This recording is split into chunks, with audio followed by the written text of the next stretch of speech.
You are welcome to my YouTube channel. My name is Tony James. We shall be looking at the topic now. In this video, we shall be looking at now in a deeper sense than the introductory video we did on part of speech, where we describe now as one of the part of speech, and we gave examples of noun and used the noun in sentences. In today's video, we shall look at the following objectives. We shall recap what we did about noun in the last in the video on part of speech. And in today's video, we shall identify types of nouns. We shall teach students the functions of noun. Then we look at common errors students commit in WAEC and show them how to avoid such errors.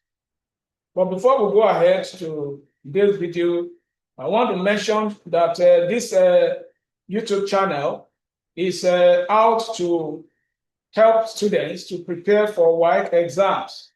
Students in SS1, SS2, and SS3. This channel will be useful for them to prepare them for the WAEC exam, to build their confidence, to impart knowledge on them, to really write the exam on their own and pass it. The essence of this is to let the student realize that the English language exam is not an end to itself. It's not just the end result, is not just certificate, but for students to have the capacity to write and read fluently in the English language, because this will go to a very large extent to determine what their future will be. And that is our focus. And that is the essence of this platform. Therefore, we encourage parents to help us share this video with their children, to help equip their children with knowledge they need to pass their exam. We are on the video of today as we look at the following objectives. Yes, we have considered the objectives. Let's look at the objectives one by one. What is a noun? What is a noun? As we mentioned in the last video, a noun is the name of a person, place, animal, or things. Names of persons, names of place, names of animal or things. And we gave example of a noun as teacher, Lagos, book, etc. Then we mentioned that noun is used in almost every sentence. That is, because of the functions of noun plays vital roles in a sentence. And that is the reason that in every sentence, you find at least one noun. So noun is very important. Now let's go to the next thing, which is types of nouns. What are the types of nouns? Number one, we have the proper noun. The proper noun. We also have the common noun. Common noun. We have the concrete noun and the abstract noun. We also have collective noun, and we have countable and uncountable nouns. We shall look at each of these classification and explain them. Now let's go on as we look at proper noun. What is a proper noun? The proper noun is the specific names of people, places, organizations. Specific names of people, specific names of places, specific names of organizations. What are we talking about? They are general names, as we all know. They are general names in English that are used to name people. For instance, young person who is a male is called a boy. An adult who is a man, who is a male, is called a man. A young lady who is a young lady female is called a girl. An adult woman is called woman, or an adult female is called a woman. So you can see these are general names. And sufficient to know that these general names are not the specific name of individuals. Apart from this general name, individuals have their name, proper noun in our essay. must be written, the first letter should be written in capital letters. Very, very important. Let's look at common noun. Common noun. Common noun is a general name given to things, given to people, given to places. General name. That is, these names are used to refer to the general group, a name that accommodates all, a name that is not specific name of somebody. Example, boy. We know that every young male is a boy. Every urban area is a city. Every institution of learning is a school. These are general names. And another thing we must know about the common noun is that the first letter of common noun need not be capitalized except when it begins a sentence. Common noun need not be capitalized in their first letter except when it begins a sentence. Let's know this. Now let's go to concrete noun. We shall discuss concrete noun and abstract noun together here for better understanding. Because the concrete noun and abstract noun are just words and opposites. Looking at concrete noun, a concrete noun is the type of noun that can be touched or seen. Noun that can be touched or seen. Example is water, water, chair. This can be touched and seen. We call them concrete noun. Concrete noun. Let's look at abstract noun. Abstract noun are those ones that cannot be seen or be touched. They cannot be seen nor touched. We have example as love, honesty, wisdom. These ones are noun, but you cannot touch them, you cannot see them. Now let's look at collective nouns. Collective nouns. This is a very important aspect of the nouns that students have to increase knowledge, because the WAEC examiner often tells students on collective nouns. They know that many students are ignorant of this. They don't know collective nouns. They don't know the usage. They don't know whether it should be pluralized or whether it's in the plural sense or in the singular sense. This is very important. Collective nouns are names of group of people or things.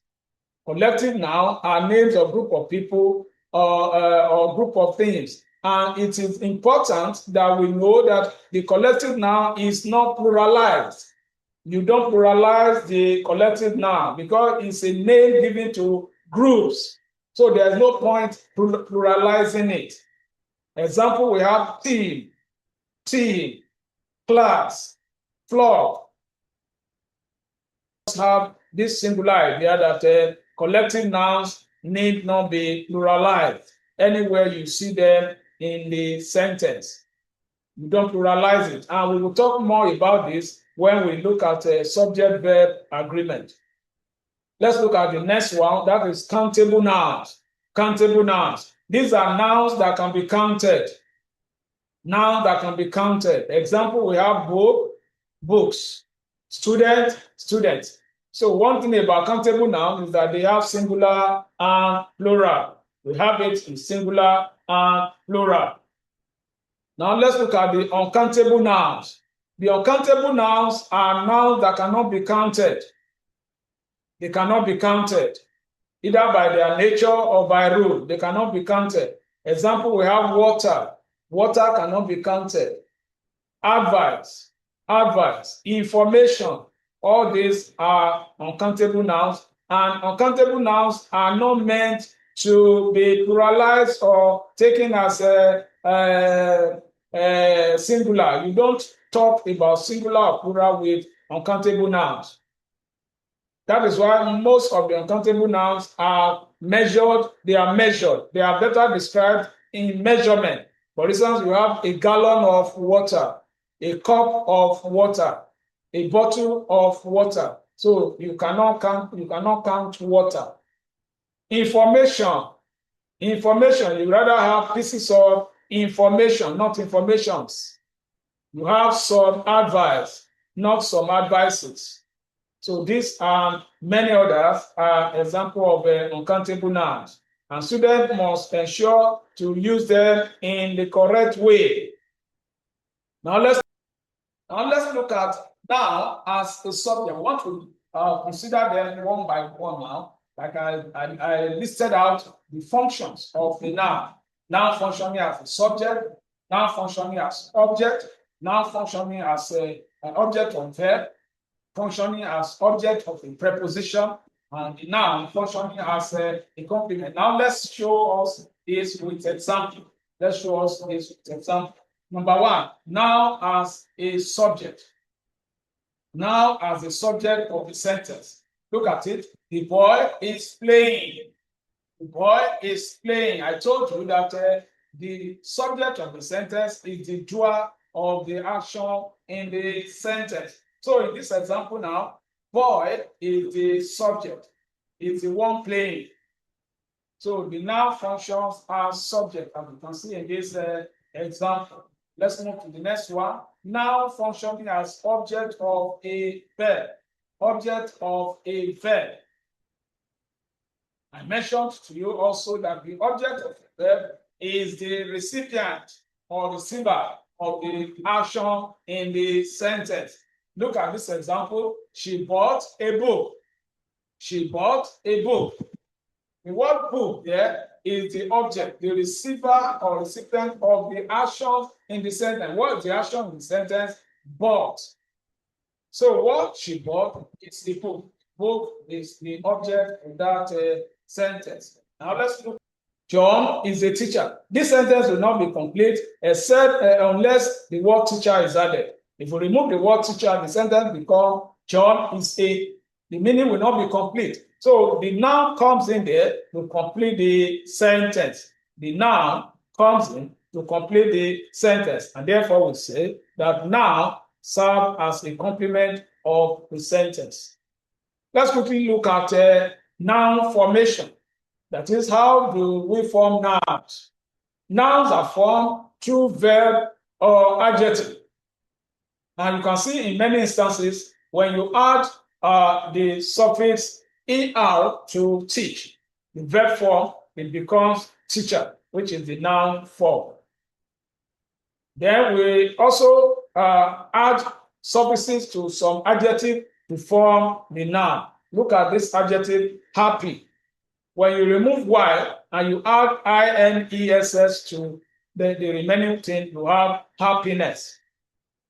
For instance, the word ment, when you add it to develop, it becomes development, and so on and so forth. This is how nouns are formed. Let's look at some of the common errors that students commit in the WAEC exam. The essence here is to ensure that students increase in knowledge of all these mistakes and avoid all these errors so that they will not be losing marks in the WAEC exam. Wrong use of collective nouns will make students lose marks. Take, for instance, adding the article "and" to advice will make a student lose marks because advice, we said, is an uncountable noun, and therefore you don't pluralize or make it singular. It is some advice, not an advice, and not advices. It is some advice. The word children is a collective noun, so adding s to it is an error. You don't add s to children. Children is the collective name for more than one child. Now look at this. We have discussed noun, and we have talked about types of nouns. We have looked at functions of nouns. We have looked at some use of noun, use of the collective noun, the countable and uncountable nouns, and so on and so forth. Students should endeavor to increase their understanding of nouns so that they can improve on their grammar. When you do this, passing the WAEC exam is sure. And I can assure you, your work with us in our online classes will help you more. So do well by joining my online classes. You can reach me via mail. My mail address is yemienglishclass@gmail.com. And you can as well reach me via WhatsApp 09067 686538. If you call and I could not pick your call on time, send a message and I will respond. Until I call your way again, my name is Tony James.